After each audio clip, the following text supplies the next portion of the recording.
బీసీలకు ఇష్యూకు సంబంధించి ఏం చెప్తారు? మేము ఏమంటున్నాం అంటే ఇది ఎవరు చేసినటువంటి డిమాండ్ కాదు. కాంగ్రెస్ పార్టీగా ఎన్నికల మేనిఫెస్టోలో డిక్లరేషన్లో చెప్పినటువంటి మాట. ఇది మీరు ఆ రోజు చెప్పడమే కాకుండా ఆ తదనంతర పర్యవసానాలలో బయట మాట్లాడిన బిల్లు తీసుకొచ్చినప్పుడైనా 100% మేము 42% అమలు చేసి మాత్రమే ఎన్నికలకు పోతాను. ఇవాళ ఏ నోటితోనైతే అన్నారో, ఏ రాజ్యాంగం మీద ప్రమాణం చేసి ఇచ్చినటువంటి హామీలు నెరవేరుస్తామని మాట్లాడినటువంటి ప్రభుత్వం కాంగ్రెస్ పార్టీ రేవంత్ రెడ్డి ఇవాళ దానికి ఉల్లంఘించి బీసీలకు ద్రోహం చేస్తూ ఉన్నాడు. కాబట్టి ఖచ్చితంగా ఇది ప్రజాక్షేత్రంలోనే తెలుసుకుంటాం. ఇవన్నీ వట్టిగా పోవు, చరిత్రలో ఇవన్నీ రిజిస్టర్ అవుతూ ఉన్నాయి. అంటే ప్రధానంగా కాంగ్రెస్ వాళ్ళు మేము చేసే ప్రయత్నాలు అన్ని చేసినాం, చేయాల్సింది బీజేపీ అని వాళ్ళు చెప్తారు. తప్పు కదా, హామీ ఇచ్చింది బీజేపీ కాదు కదా.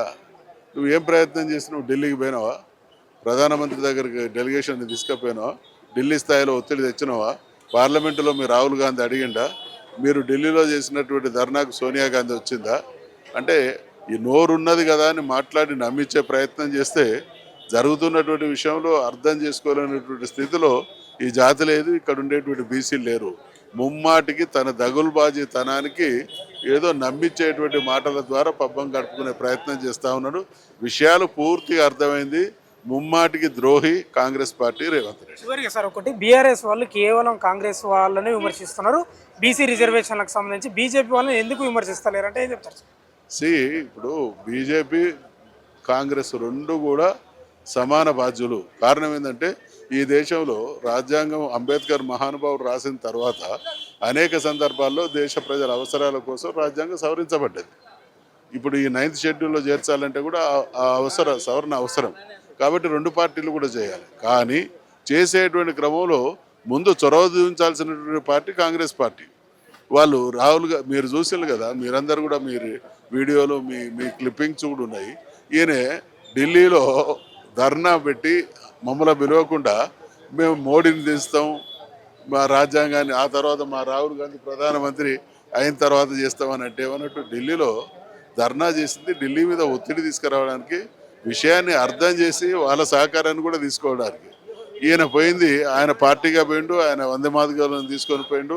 ప్రతిపక్షాలను కానీ రాష్ట్రంలో ఉండేటువంటి ప్రధానమైనటువంటి పార్టీలను కానీ భాగస్వాములను చేయక ఆడ ప్రగల్భాలు పలికిండు. మోడీ గారిని దిస్తాం, రాహుల్ గాంధీని ఎక్కిస్తాం, అప్పుడు ఇది అమలు చేస్తామని అంటే సహకరిస్తారా? ఈరోజు మీరు చూసిర్రు బీసీల చెలో హైదరాబాద్ వేలాది మందితోటి ఈరోజు విజయవంతం జరిగింది.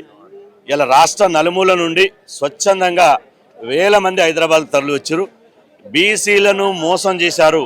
ఇటు రాష్ట్ర ప్రభుత్వం నుంచి కాంగ్రెస్, కేంద్ర ప్రభుత్వం నుంచి బీజేపీ బీసీలను నమ్మించి నయవంచన చేశారు. కాబట్టి ఈరోజు సమావేశం ఇలా నమ్మించి మోసం చేసినటువంటి ఈ పార్టీలను తూర్పారబడుతూ వీళ్ళ మీద యుద్ధం ప్రకటించాలి. వీళ్ళు బీసీ రిజర్వేషన్లు 42 సాధించే వరకు సాధించే బాధ్యతను ఈ రెండు పార్టీలు తీసుకోవాలి. ఈ రెండు పార్టీల నాయకులు ఢిల్లీలో పోరాటం చేయవలసినటువంటి అవసరం ఉన్నది.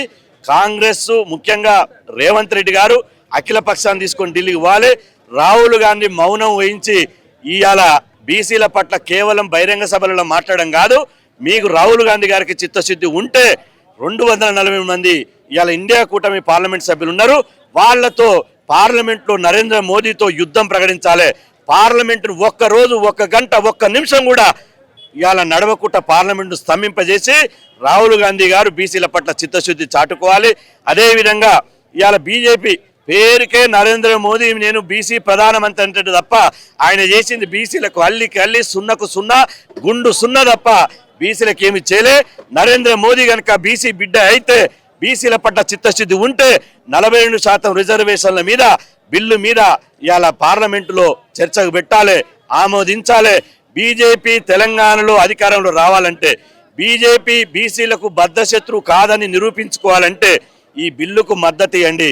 లేకపోతే ఇవాళ ప్రజాస్వామ్యయుతంగా ఇవాళ పోరాటం చేస్తున్నాం. లేకపోతే ఇవాళ రేపు 8, 9 డిసెంబర్ 8, 9న పార్లమెంటును ముట్టడించబోతున్నాం. అదేవిధంగా ఇవాళ జనవరి 3వ వారం నుంచి ఇవాళ బస్సు యాత్ర చేపడుతున్నాం. అదేవిధంగా ఫిబ్రవరిలో లక్షలాది మందితోటి హైదరాబాద్ దిగ్బంధం కార్యక్రమం మొదలు పెడుతున్నాం. రాజీ పడేది లేదు.